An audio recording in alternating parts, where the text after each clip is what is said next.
tentam afinar a gestão para reduzir o risco da falta do chamado kit intubação nos hospitais públicos e privados. É exatamente sobre esse e outros assuntos que eu e você vamos conversar com o presidente do Conselho Federal de Medicina, Dr. Mauro Ribeiro. Doutor Mauro, muito boa tarde ao senhor. Muito boa tarde, obrigado pela oportunidade na Band News. Nossa, prazer estar falando com você.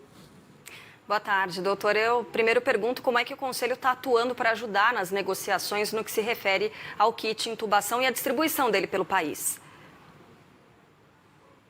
Carla, nós nos colocamos à disposição do ministro Queiroga, uma reunião com o ministro da Saúde. Vamos colocar o Conselho totalmente à disposição do ministro, dentro das nossas competências, obviamente, a contribuir com o Ministério da Saúde para que nós possamos atravessar essa fase aí tão difícil que nós estamos passando no Brasil.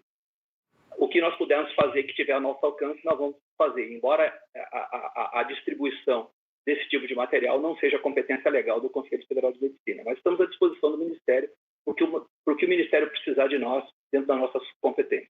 Eu imaginava que realmente isso não deve passar por vocês diretamente, né? Até porque isso é uma atribuição de distribuição que passa por ministérios, secretarias e hospitais, enfim. Mas, olha, presidente, a gente trouxe aqui a semana passada, não sei se foi eu e a Carla, acho que foi eu e a Carla que trouxemos essa informação, de gente vendendo esse tipo de remédio que é usado no kit intubação de forma clandestina. Ou seja, a situação não está simples para ninguém. Agora, eu queria tocar num assunto com o senhor, se o senhor me permite, presidente. A gente falou do kit intubação, eu queria falar do kit Covid,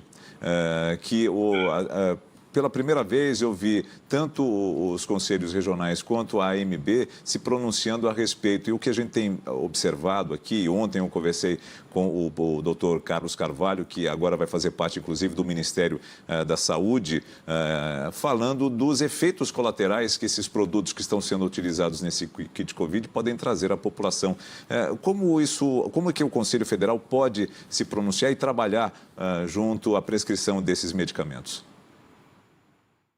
Nelson, Carla, primeiro eu queria saudar o ministro Queiroga de trazer o professor Carlos Carvalho para dentro do Ministério da Saúde. O professor Carlos Carvalho é uma autoridade da medicina brasileira, professor titular de pneumologia da Universidade de São Paulo, uma pessoa que tem muito a contribuir nesse momento tão difícil que nós estamos passando. Então, fica aqui o reconhecimento do Conselho Federal de Medicina para essas primeiras mudanças dentro do Ministério da Saúde. Mas aí cabe uma explicação. O Conselho Federal de Medicina, Nelson, ele é uma autarquia federal de direito público. Nós temos obrigações legais. O Conselho Federal de Medicina é a maior instituição médica brasileira por uma questão legal, já que todos os médicos brasileiros, para poder exercer a profissão no Brasil, obrigatoriamente eles têm que estar com registro no Conselho de Medicina, no Conselho Federal de Medicina. Nós somos um órgão, nós não somos um órgão corporativo da classe médica. Nós somos um órgão de defesa da sociedade. Ao contrário das outras entidades médicas, as entidades associativas, as entidades sindicais ou as sociedades de especialidade. O nosso compromisso é garantir à população brasileira boas práticas médicas, boas práticas de saúde. Essa é a nossa responsabilidade maior. E nós somos o órgão, por lei, regulador da medicina no Brasil. Então, quando nós nos posicionamos, é diferente dos posicionamentos das associações médicas, por exemplo, como teve agora um posicionamento recente da Associação Médica Brasileira. A Associação Médica Brasileira, ela pode se posicionar porque os médicos brasileiros eles não são obrigados a seguir aquilo que é postulado pela Associação Médica Brasileira. Mas o Conselho Federal de Medicina ele é diferente. Por uma questão legal, quando nós fazemos uma resolução, todos os médicos brasileiros são obrigados a seguir aquilo que nós estamos determinando. Então, em relação à primeira colocação sua, Nelson, de que esses remédios estão sendo vendidos, isso é um crime que tem que ser tratado pela polícia. Isso não é uma questão médica, isso é uma questão de crime que tem que ser tratado pela polícia. Em relação ao tratamento precoce, qual é o posicionamento do Conselho Federal de Medicina? Muitos dizem que tem que ser guiado pela ciência. Então, assim, não tem uma entidade no Brasil que seja detentora do saber. Ninguém pode ser detentor do saber. Ainda mais numa doença que é relativamente desconhecida, uma doença que tem 1 ano e meio. A ciência ainda não tem tempo suficiente para desenvolver pesquisas de forma que a gente saiba tudo sobre a Covid-19. Infelizmente. Aonde que a ciência contribui e contribuiu e contribui muito em relação à Covid-19? No desenvolvimento de vacinas. Por quê? Porque não existe na história da humanidade uma vacina que foi desenvolvida, Nelson e Carla, em 8 meses. A vacina mais precoce tinha sido a vacina de cachumba, com 5 anos para ser desenvolvida. Tem vacinas de 15, 20 anos para serem desenvolvidas. A vacina da Covid foi desenvolvida em 8 meses. Isso é uma contribuição imensa da ciência. E a outra grande contribuição da ciência é para os pacientes graves, os pacientes críticos, melhor dizendo, em que hoje se sabe que a intubação tardia desses pacientes, o uso de corticoides, o uso de anticoagulantes, a posição prona, né? Então, são contribuições importantes da ciência para que esses pacientes possam ter um melhor prognóstico dentro da terapia intensiva. Com muita tristeza, eu digo para vocês, Nelson e Carla, que em relação à fase inicial da doença, a ciência ainda não concluiu. Se você for para a literatura, e aí eu faço uma ressalva com muita humildade, não existe, até pela nossa obrigação legal, não existe nenhuma entidade no Brasil, médica, que se paute mais pela ciência do que o Conselho Federal de Medicina. Nós temos profissionais especializados que fazem uma busca diária em tudo que acontece no mundo, que é publicado no mundo em relação à Covid-19. Nós temos relatórios para que nós possamos, que balizam as nossas ações.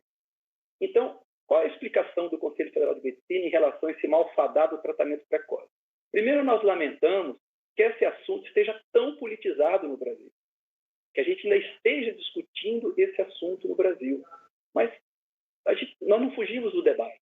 Então, o que diz a literatura em relação a isso?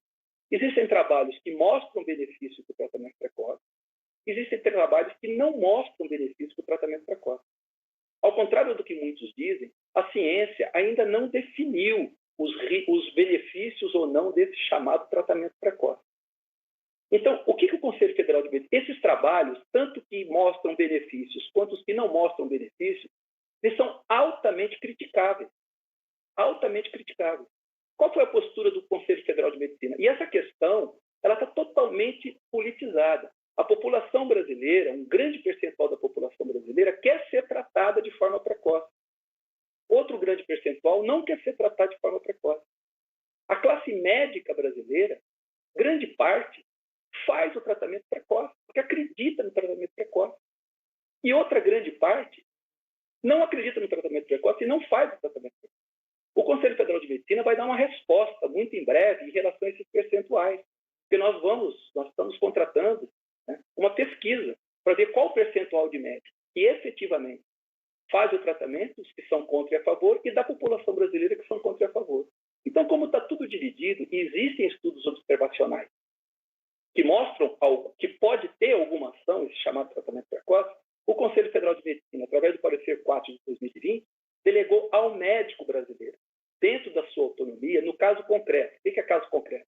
O médico e o paciente, frente a frente no consultório, nas unidades básicas de saúde, nas unidades de pronto atendimento, nos hospitais, nos seus consultórios.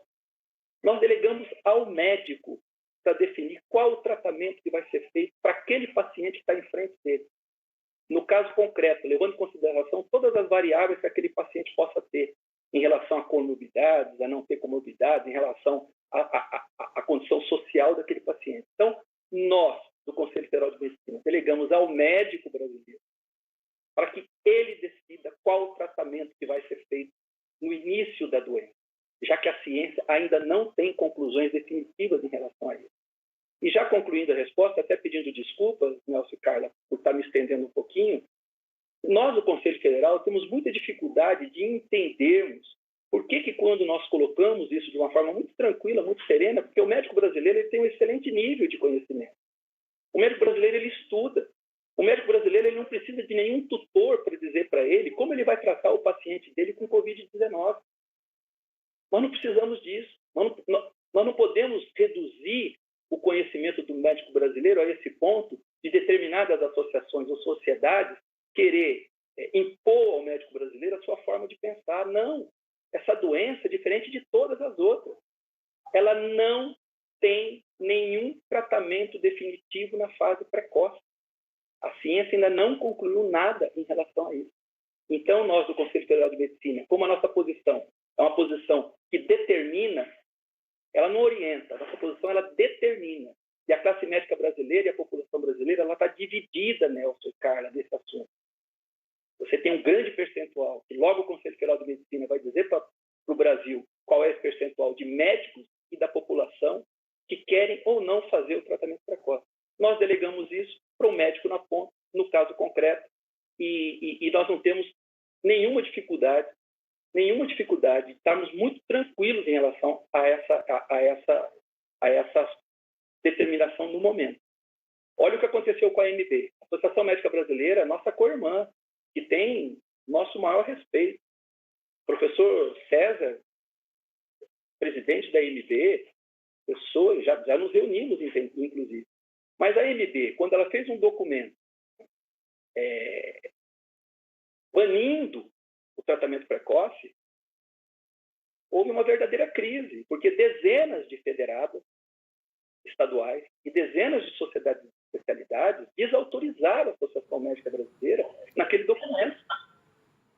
E essa competência, com muitas desculpas e dificuldade, eu coloco, de pedir o banimento de um tratamento, ela não é da Associação Médica Brasileira. A Associação Médica Brasileira ela não tem essa competência legal. Essa competência legal é dada por lei ao Conselho Federal de Medicina.